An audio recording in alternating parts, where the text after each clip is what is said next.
Once, quite some time ago, 20 years ago, I just started teaching in the Buddhist center in Vienna. I had this idea of a topic, and actually I just had the title in mind, and I liked the title so much that I thought I will give some seminar to connect it with that. And the title was Letting Go What We Never Had, Control. Letting go what we never had, control. So what then happened is that when I came there and wanted to give the seminar, nobody was there. So no control. Anyway, something we somehow learn also in meditation, that there is not complete control over the mind and over whatever impressions are there, and we also cannot control how a meditation unfolds. So actually, in some sense, this is related to the universal characteristic of anatta. That means there is no permanent self that has control, that just by willpower can direct things. But that's one aspect of it. And the more we meditate, the more we can relate to that. But on the other hand, it doesn't mean that there is no control at all, that we are victims of what happens outside, that we are victims of our own bodies and minds, that we are just lost in whatever happens. So it is important to see this in a balance. We do have control in some sense. We do not need to feel like a victim. And this is also true in difficult situations, like we all are somehow now in this period. And here again, how do we face that? Do we see us as victims? Or can we still even see something to grow in it on a personal level? Of course, we often know what we could say, how whole humanity could grow, how society could grow. But it's important to look also at our personal level. And here the teaching of the Buddha is very clear. So there is no control over circumstances, no control over the body that is aging, whether we like it or not. No control whether we can, of course, influence it, but there is no absolute control whether one stays healthy or is getting sick. We cannot control and say, I will never die. These are processes, we cannot fight them. There is also our history and all the past impressions, and we cannot control whether they whether they are popping up, whether we have and how they can influence us. Once there was a lady in a meditation retreat. She had this idea that when she practices enough, then certain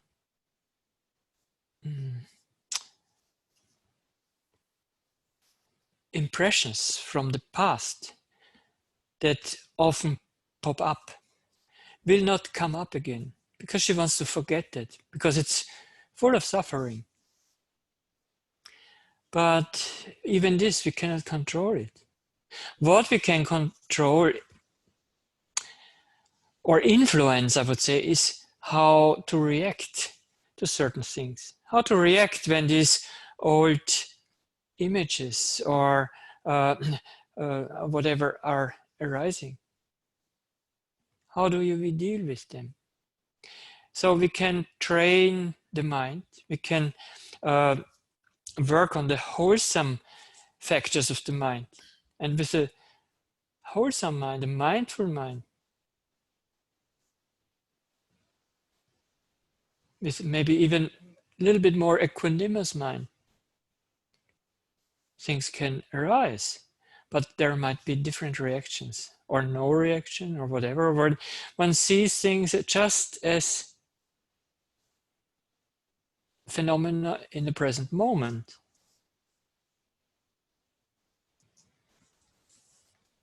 So even difficult circumstances, you can see them also as a chance to develop wholesome qualities. In the Tibetan tradition, they do speak of something what they call, and I like this word, the post-meditation practice. What is post-meditation practice? It's practice in the daily life circumstances. And they even say when there are difficult circumstances, then it depends on the person. You can just feel like a victim, or you can see it as a special chance to develop certain wholesome qualities that are asked in these circumstances.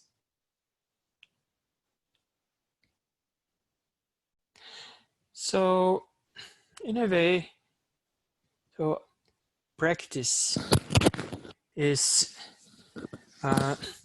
going often in circles. Sometimes it's more intensive practice, sometimes it's more living qualities in the daily activities, daily life.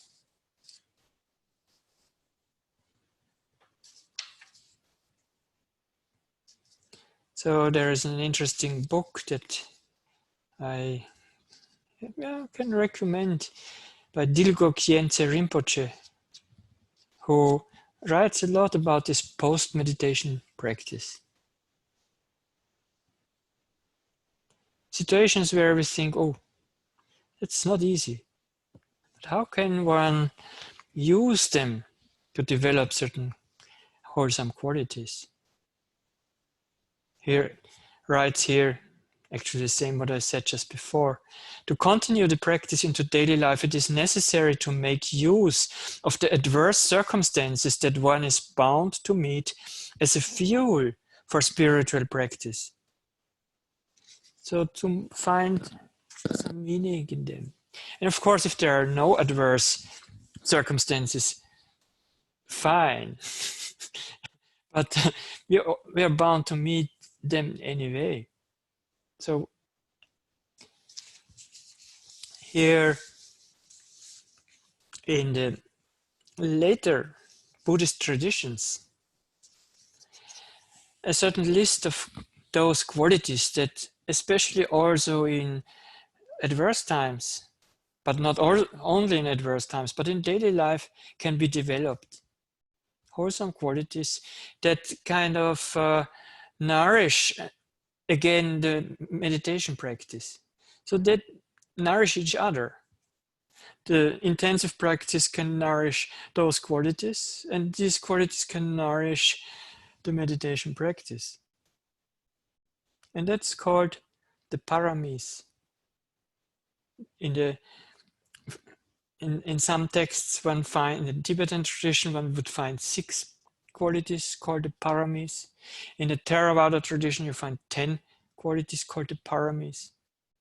And parami, if you translate it from the Pali, it means something like perfection or completeness.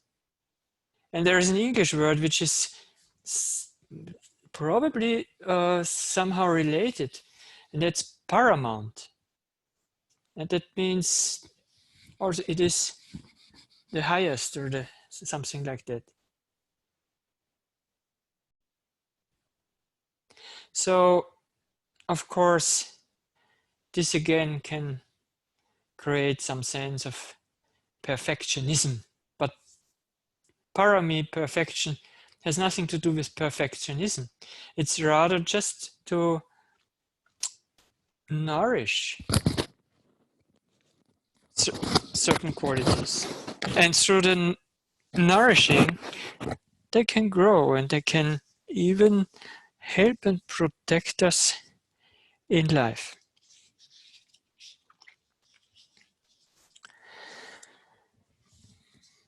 And they are not something that we can just develop in the formal practice, but rather also in different situations of daily life. So, translating it into parts, parama, the highest, the best, and mita means that which arrived, or also that which has gone. So it means something like that which has gone beyond or to the highest. Now, there's a list of them, and sometimes it's also related in certain recitations, a mild form, a medium form, and a very high form of parami. So we can also just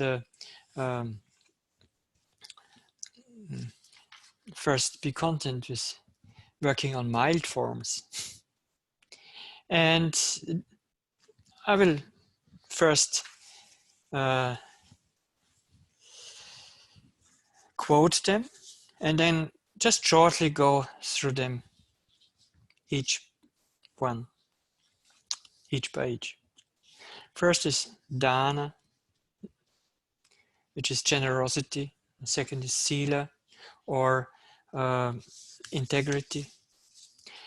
And then there is nekama, which is kind of often it is translated with renunciation. Panya is wisdom. Virya, energy or effort. Khanti is patience or forbearance. Satya, truthfulness. Aditana, that means uh, determination. And metta, which is loving kindness. And upeka, equanimity. And that's the last, because that's maybe not that easy one. So, and they are somehow related. Often they come in pairs because they kind of are related or are balancing each other.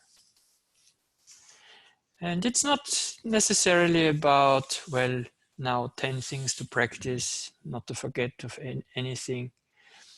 If one of you, of these or two of those that you hear now is kind of touching something in you, maybe that's something to look at in the next time. It's something that maybe can use some energizing and working with. Of course, in a friendly way, not in the perfectionist way. It's also something to cultivate in its time. So first is mentioned dana or generosity, and it means giving. And there are different ways of giving, but important is the attitude. Giving in the sense of not thinking of personal gain, but in kind of in an altruistic way. On the material level, that can be giving of material things to other people who are in need of it. Or the whole Buddhist teaching is still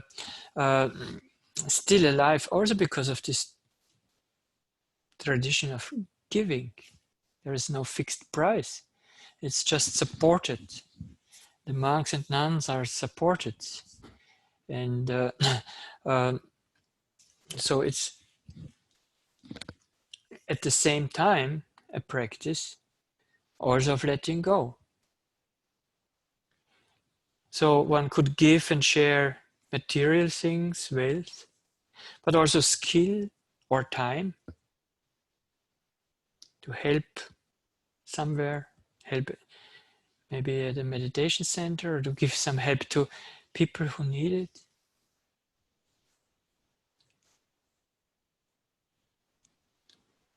To share something with others. So what it does is that one can see that the giving can also be something, something beautiful. That happiness is not just about getting.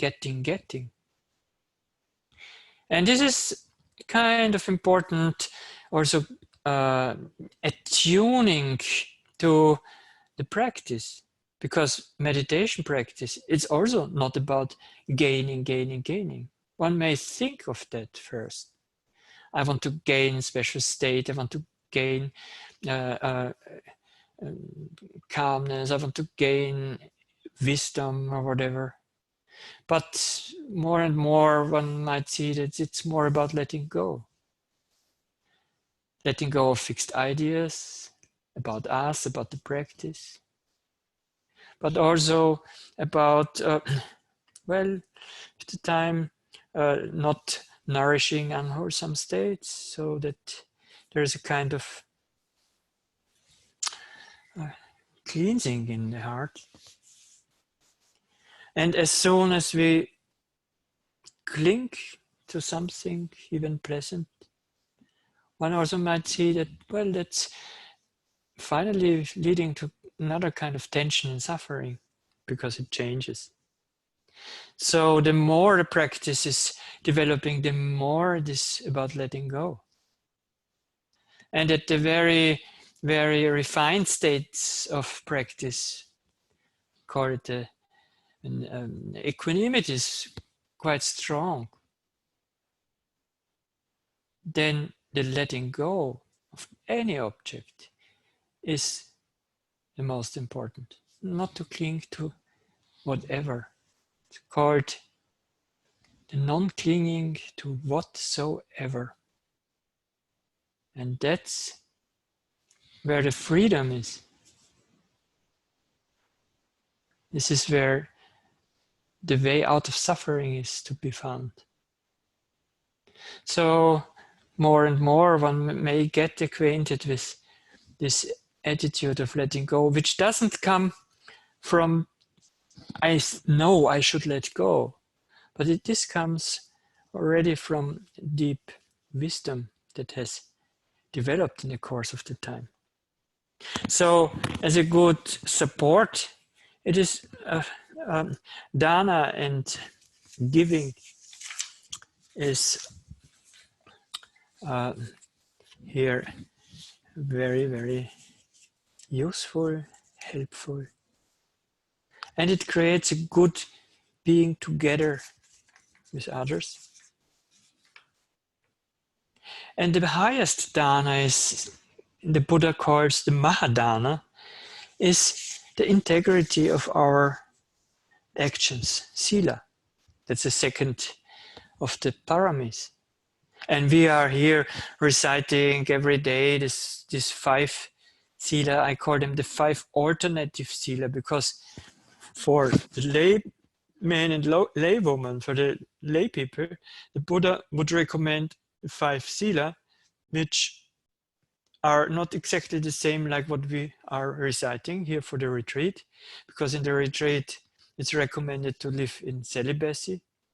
But otherwise, the third would be changed to kamesu michachara veramani sikkhapadang samadhiyami, and that means to not use the senses in a wrong way where it does harm to others. And this especially is meant regarding how to use sexuality, not to harm others. And oneself. Of course, the Buddha states then to those who are protected, like children, like those who are in a relationship, not to create harm here. But it's in general also mindful, being mindful in this area too. And we have the other precepts that we are reciting. And there could be spoken a lot about it. How we might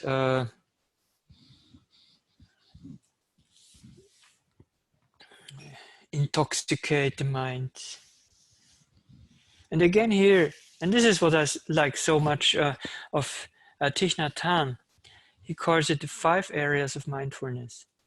Because here we can approach this integrity of sila in a way that where we can be friendly but upright and observe.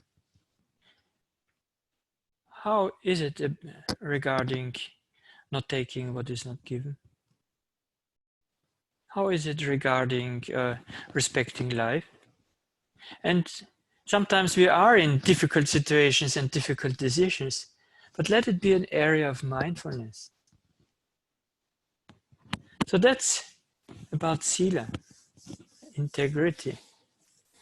And there are so many opportunities in daily life to practice with this so-called 5 areas of mindfulness. The third of the this paramis, it's in the Pali language nekama, and it's usually translated as renunciation, which is a big word and a not very popular word. And when I hear renunciation, I think of, well, the Buddha renounced the world and he became a mendicant or a monk. But is there something else? There's a German word, Verzicht, but I don't know it in English. Oh, maybe Wolfgang knows it, or Steffi.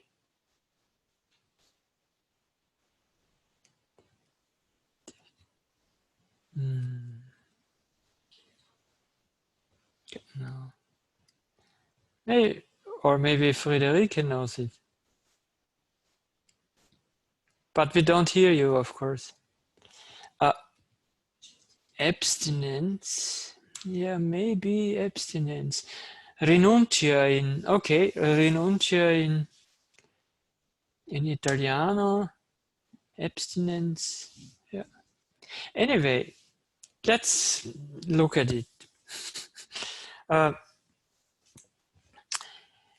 It can renouncement. Leo says renouncement, or even no surrender. Renouncement could be. Yeah. Mm-hmm.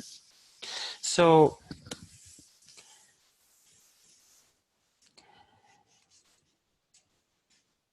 for example, at the end of retreat, often people say, so how can I integrate this practice into the daily life? And I have an idea that integration would mean now even the daily life is full with things. And now even we press 2 times meditation for half an hour into it. That can be stressful. It also needs sometimes to reflect, is there something we can renounce? Do less? Is there something that maybe is not so necessary? Of course, many things are necessary, but is there something we can reduce? Making life a bit more simple where it is possible to make it simple. So it has also something to do with contentment and to see that happiness is not coming from an endless acquisition, but also to be able to relinquish what is not necessary. Here, I would like to quote Deepama. I have quoted her. This is the woman who lived in Calcutta, and she was teaching the people in the apartment block to meditate. And she came once to America. She was invited to a big American meditation center to teach. And when she arrived there, it was the first time in America. She said, I think she just visited someone. And she said, why so many things? Why so many pairs of shoes? Why 10 boxes of tea? Why? The accumulation of things only increases the want. You will not find any pleasure in plenty. So, of course, our society is built on acquisition, and we should acquire soon again. Not.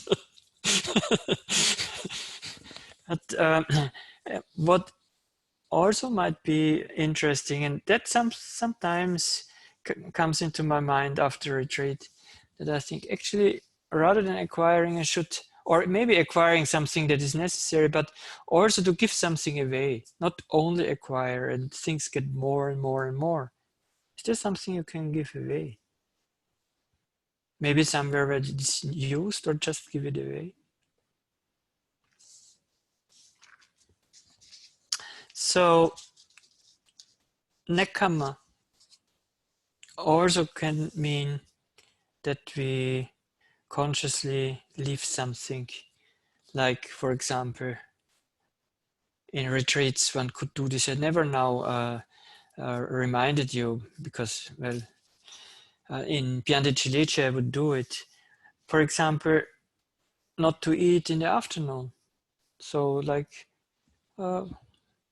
let go of the spontino, for example, so that the belly is not so full in the evening for the evening meditation. So that could be also a kind of practice of renouncing something. However, renouncing should be balanced with another factor, and that's wisdom, because there can be a stupid renouncing. I remember when I was 24, I was first time in Sri Lanka in a meditation center, and I was a little bit crazy and meditated with a lot of pushing, and then I thought I have great insights, and one insight was that I took my watch that I had on the wrist, and it was not, I mean, it was not an expensive Swiss watch, it was not an Audemars Piguet, but it was just a normal watch, and I just threw it down the hill. And I thought, that's renunciation. So I'm not bound to time and concepts and whatever. When I returned to my meditation place, the watch was there. Someone picked it up and gave it back. And then I thought, okay, I think this was silly. That's not what it is about. We can use things, but it has to do with the relationship. We can use things. They can be useful. Anyway, so renunciation balanced with this wisdom. And that's the force of the paramis. Of course, also Vipassana practice is about developing wisdom. But wisdom is also something to apply in the daily life.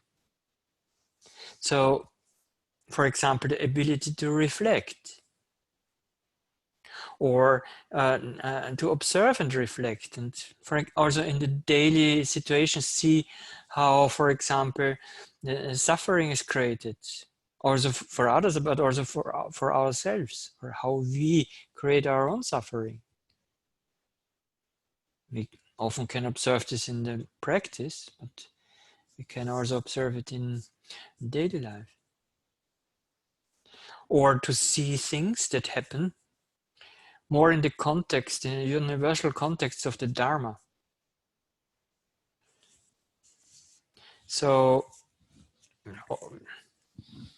there is this framework of, well, universal characteristic like change. Everything's changing. But then when it happens, we sometimes take it personal, we feel as a victim, we think we did something wrong. Oh, it's universal. To put it into this a wise frame of Dharma, it makes a different approach. We can see it on a larger context. Like the Buddha would say, yes, change, it includes meeting and parting. It includes gaining and losing. It includes birth and death. So wisdom also affects our views. And there can be right views and wrong views. Some are correlating with life and reality and some not. And wisdom also affects our values. And that's something that we often kind of rethink at the end of retreats when we are quite centered and clear. What are our values in life? What do we give value?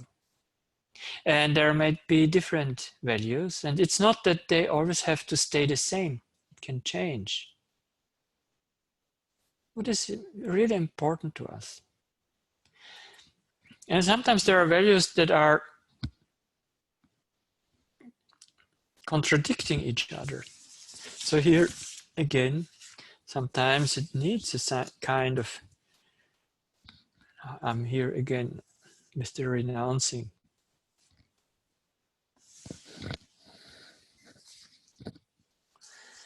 So it's wisdom that kind of influences our values, our decisions.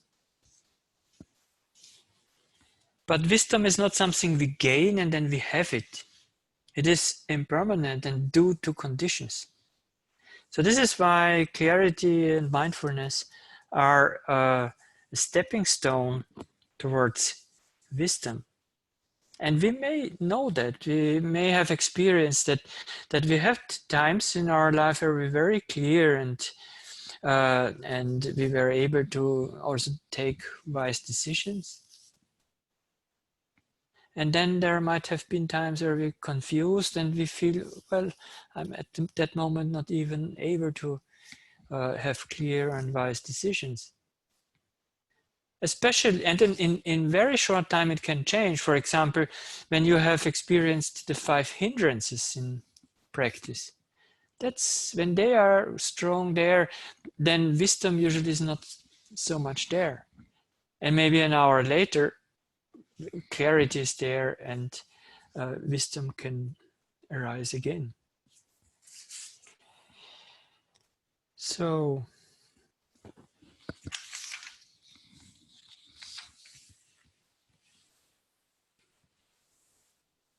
I have here this quote, I'm not sure, does it fit? Yeah, it does fit to this putting putting certain things we are experiencing in life into a greater context of Dharma. And the Buddha, he speaks of the first noble truth. He speaks of 4 noble truths. And the first he calls the truth of suffering, but not just suffering, it means the not really, really satisfying nature of things. Because they change, because we cannot really rely on them. And one part is suffering, and the other part is, well, not really satisfactory in nature. And so this is called dukkha in the Pali language, and in English it's translated as suffering, but you have to think also of the aspect of unsatisfactoriness, otherwise it's not complete. So here, I think this is Ajahn Sumedho, who was, I'm quoting here, an American monk. For the first noble truth, there is suffering. For the first noble truth, there is suffering, is the first insight. What is that insight? We don't need to make it into anything grand. It is just the recognition there is suffering.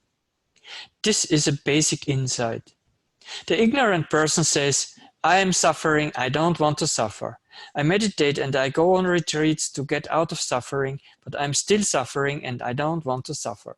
How can I get out of suffering? What can I do to get rid of it? But this is not the first noble truth. It is not, I am suffering and I want to end it. The insight is, there is suffering. I don't know if you can see this difference. It is not with the I, it is just a recognition. Oh, there is suffering. Oh, this is unsatisfactory in nature. This is what the Buddha calls a universal truth. And then it goes farther to see, oh, okay, but where is this suffering really created? It has a lot to do with our expectations, our ideas about life, how it can satisfy somehow, maybe so really. And then, of course, we project it on the meditation practice. But the meditation practice also has this universal characteristics of change and also of not completely satisfying. Or does it? and seeing this and really understanding it by heart, it does something. It does that letting go can arise. And this, at times in the practice, when it can be felt more and more. And there are meditators who are really feeling that. Letting go of any expectations, how it should be. And this is where peace can be found. And that's not a rejecting, but it's happening through wisdom. Anyway, so wisdom in daily life, wisdom in practice. There is another paramis, which is called energy and effort, virya, in the Pali language. And that can also be developed in daily life or in integrating formal practice into daily life, because it could mean that we get up 10 minutes earlier than usual to find that time. Or it could be that you set the timer on 20 minutes and you stay sitting, even if it takes some effort. But here again, it should be balanced also with knowing what is realistic and not to overdo it. A balanced effort. But it also can mean that when you feel kind of lazy, that you bring the body to move or to fresh air or to do something active.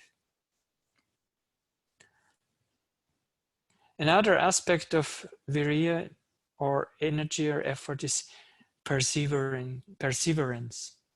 It's not so much the strong effort to overcome something right now with the will, but even if there is some difficulties arising, to persevere, to just stay with a balanced effort and still continue in a wise way.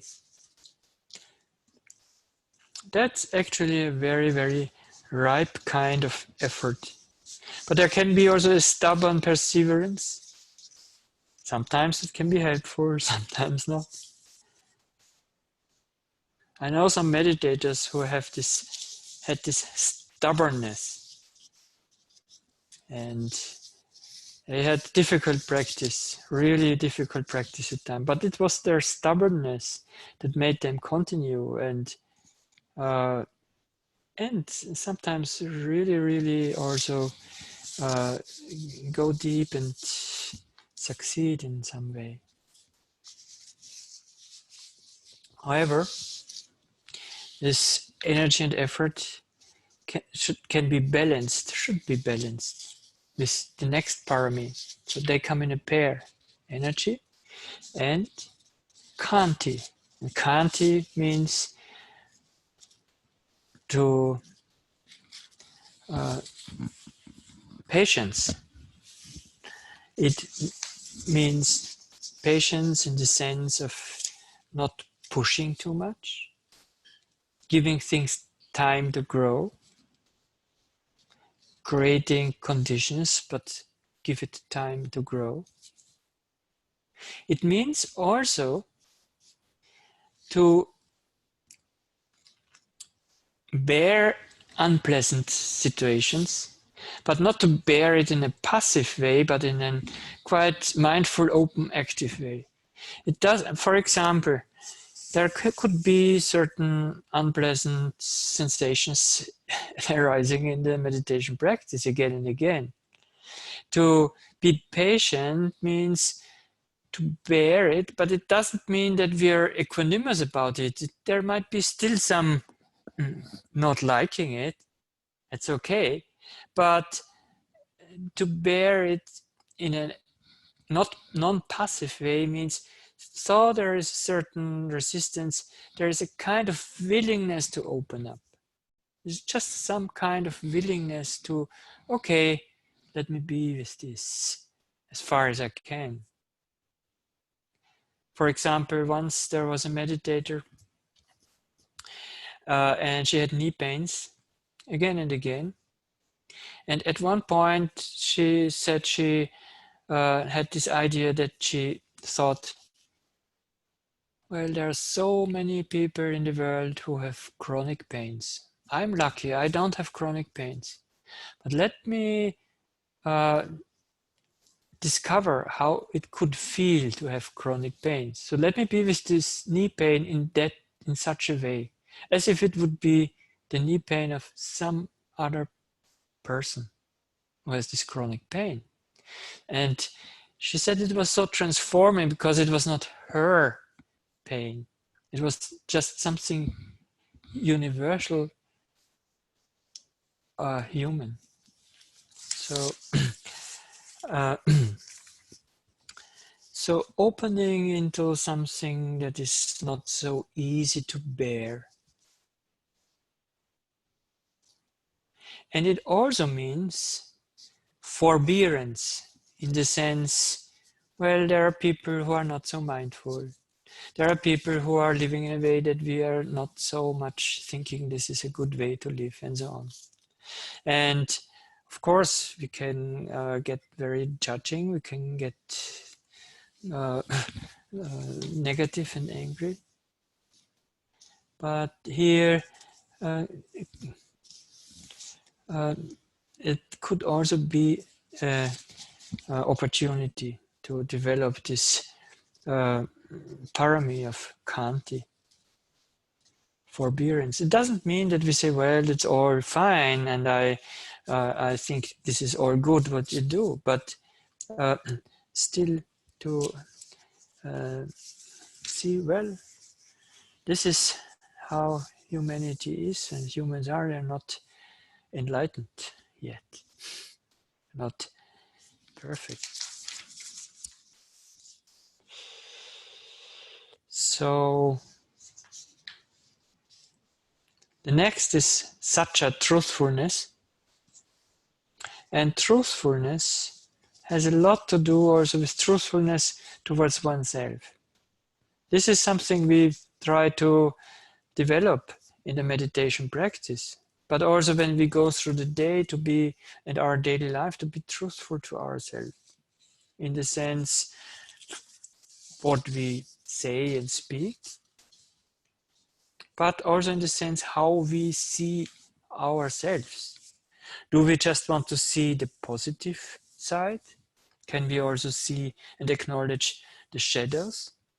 Or are we just looking for the shadows and are not uh, acknowledging the strengths?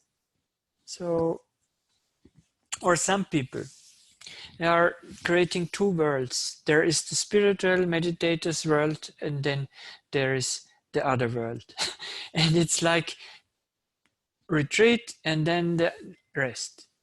And I even know a person who did it for a long time like this, or maybe, I hope not doing it still. Retreat is in Asia. Other world is in Europe, and complete split. But we cannot split our mind. It is one mind, and we bring this here and this there.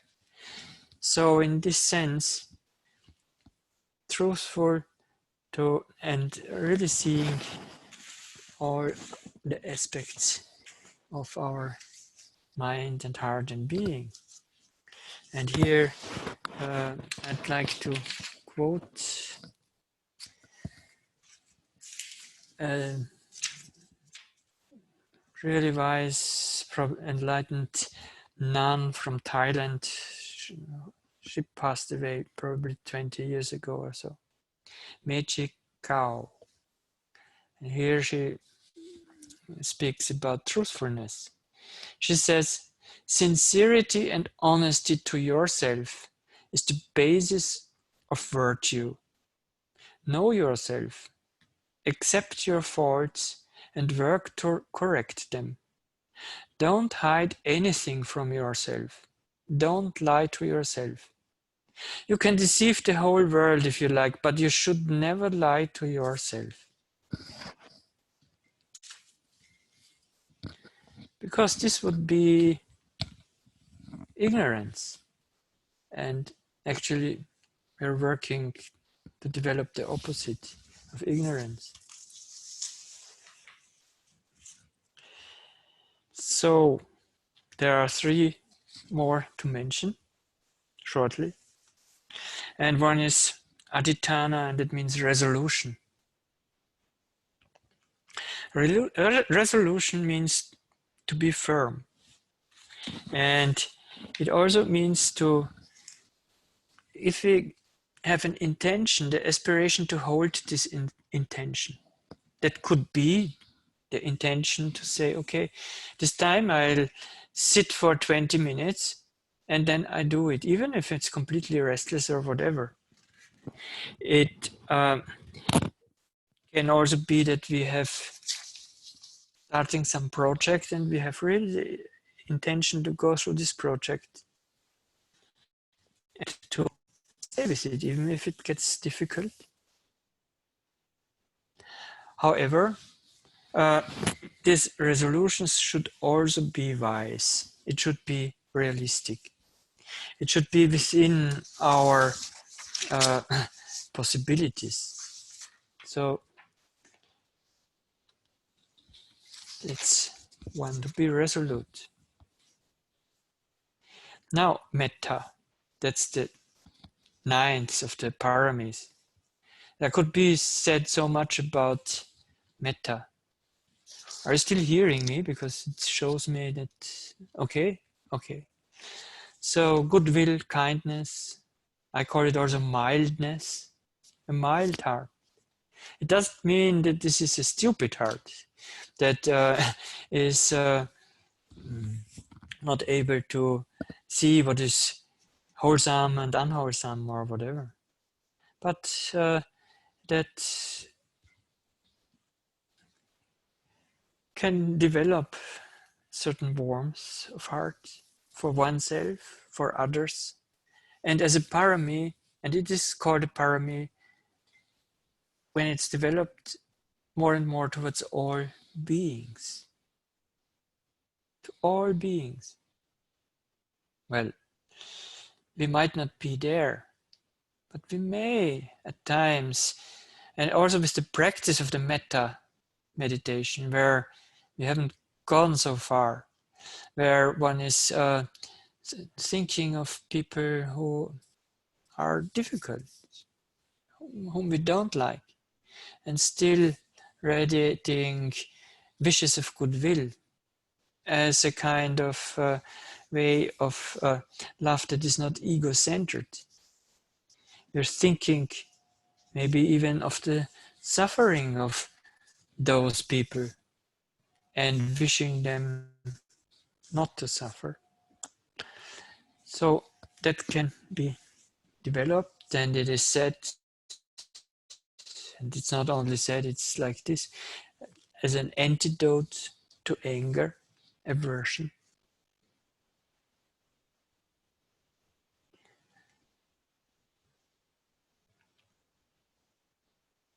And the last one of the paramis is upekkha. And upekkha means equanimity, or a balanced heart. And this is what very much can be developed in the meditation practice, especially when it comes to polarity, in the sense of sometimes pleasant, sometimes unpleasant, sometimes soft, sometimes hard, sometimes pleasant mental states, sometimes unpleasant mental states, sometimes painful, sometimes very feeling warm and soft, sometimes sunshine, sometimes rain. This is how life is.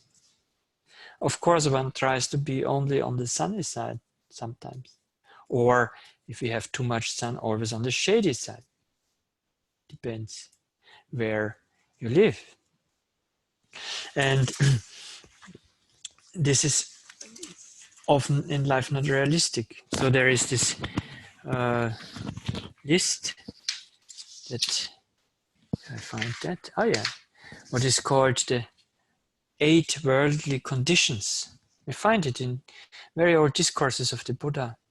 The eight worldly conditions, or later they have been also named the eight winds of life, and they are called. There are pairs of opposites: gain and loss, fame and disrepute, praise and blame, happiness and unhappiness. Gain and loss, fame and disrepute, praise and blame, happiness and pain or unhappiness, I call it. And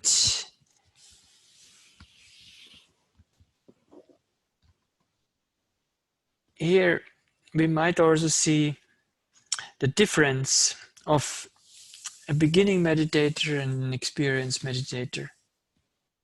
Because one thinks that an experienced meditator may have no pains, may have no dukkha at all. But there is change as well.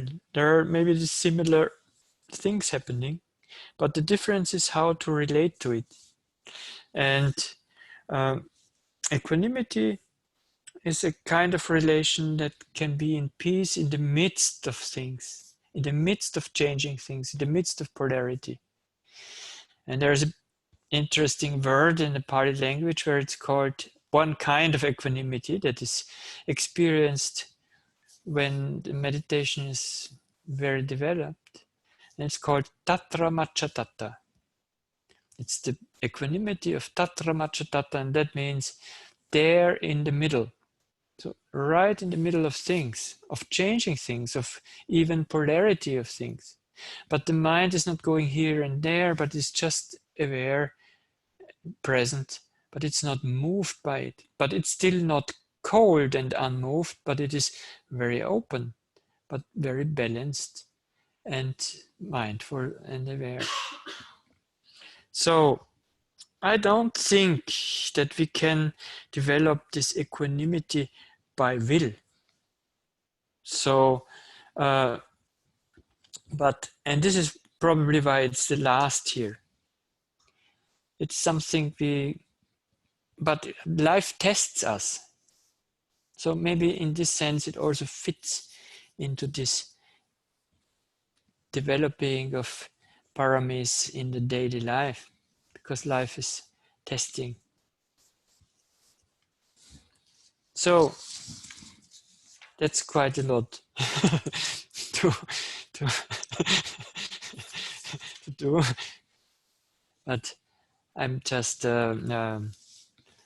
quoting these paramis because I find it something, a very inspiring list of wholesome qualities that we can approach from different angles and sides, and that are very, very compatible with the daily life, and so that we don't only think of the formal practice, which is of course also helpful, but we cannot transplant this kind of formal practice to a daily life where there's a lot of other things to do. But sometimes to look more at this or more at that of the paramis and see, oh, maybe there's still something that one can develop and work with. That could be interesting. And it is said that the Buddha did this, the Buddha to be did this over many, many lifetimes. So, well,